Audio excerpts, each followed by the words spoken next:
Hi, I want to revisit break-in stones and grits that we were talking yesterday because I feel like I sort of didn't answer a simple question that was presented. When do you know when your stones are broken in? I don't want to oversimplify it. I don't want to miss the point because there's a lot of smart people here that are very precise engineers and scientists and such. So let me talk from that point of view. The 100 grit stones, the 50, 80, the lower the number, the diamonds are larger. All of the paddles are the same molded for wicked edge. They're all the same size, dimensions. They're just different colors.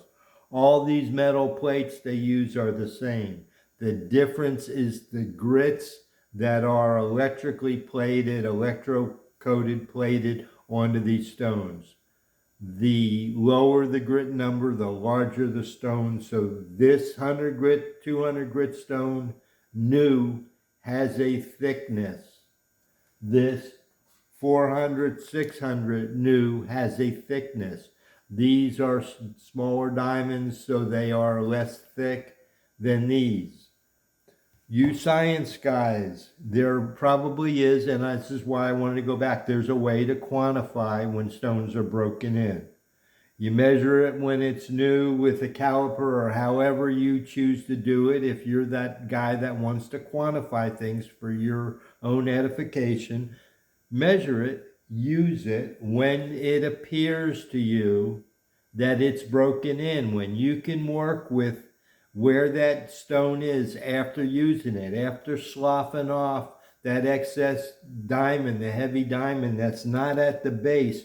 We're looking to use the diamonds that are at the base of the metal, that are even, that are all sticking up above the plating at the same height. And that's when the stone is broken in, when that extra stuff piled on the top is knocked off, when you knock it off by using it. And now you're down to that base where it's consistent. At that point, you measurers can measure that and subtract it from the original reading, and I'm sure that you can quantify the thickness with a figure, with a dimension that you deem to represent when the stones are broken in.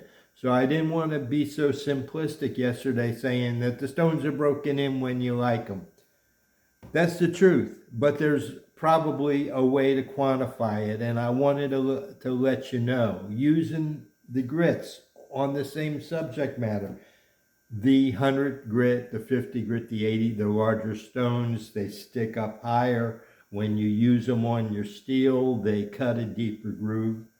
With these new scopes, like this USB scope, some of them, as TC Meyer in that video that I produced, that I linked, where he discussed using his scopes, he showed you how you could use the grids that are included with some of the USB scopes that allow you to measure the depth of what you're looking at. And you can see the scratch pattern on the edge when you use your microscope for inspection. And with that software, you can measure the depth of the scratch and associate it with the grit.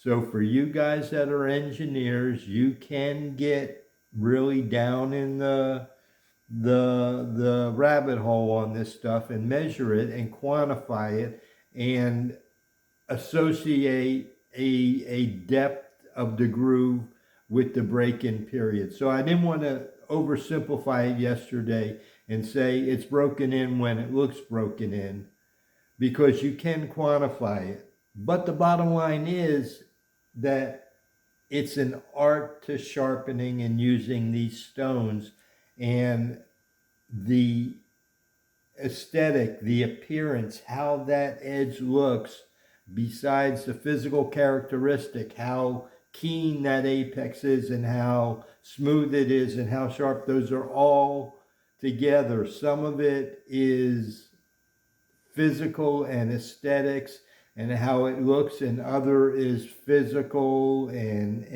engineering and measurements and angles that define this stuff. So for each user, you have your choice. For those guys that work in high precision like me, because I feel the precision proves my consistency.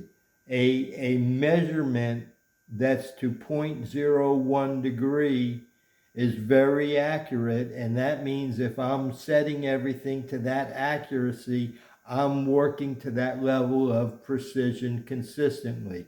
That's how I choose to work. You don't have to work that hard. You can do it more by the seat of your pants, by does the edge feel right? You touch the edge. Does it look right? Is the shine right? You can work with the wicked edge as simply as you want. The simpler models, the W100, the W60, they are the more basic models. They have less adjustability, but they're simpler to use because they take less into consideration.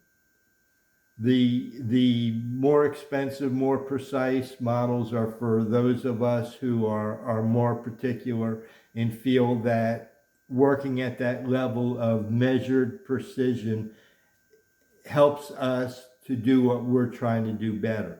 So you got to figure out what you want, but the bottom line is, back to the stones when they're broken in, a stone that gives you results using it that you can work with is a stone that is broken in. It may be less worn and less broken in than one of yours that's more broken in, but it's about results.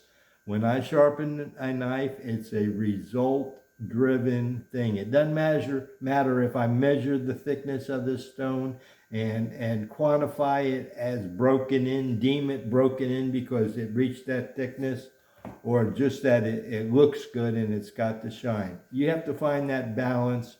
The wicked edge will allow you to find that balance, and we're going to work with that as we go through sharpening stones and look at it from both aspects, from the super precise aspect to the less easygoing way of sharpening knives.